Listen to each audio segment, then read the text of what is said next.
Hello everyone, welcome back to Tutorials by David again, and let me show you how to set up your Payoneer two-step verification.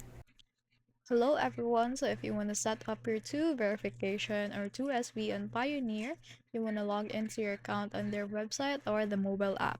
After that, you want to go to their settings section, go to security and settings, and look for the two-step verification option.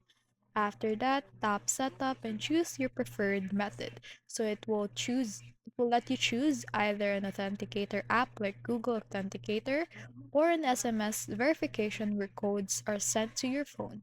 So if you pick the app option, simply scan the QR code and then enter the 6-digit code generated, while for SMS, just enter your number and then this code that's sent to you.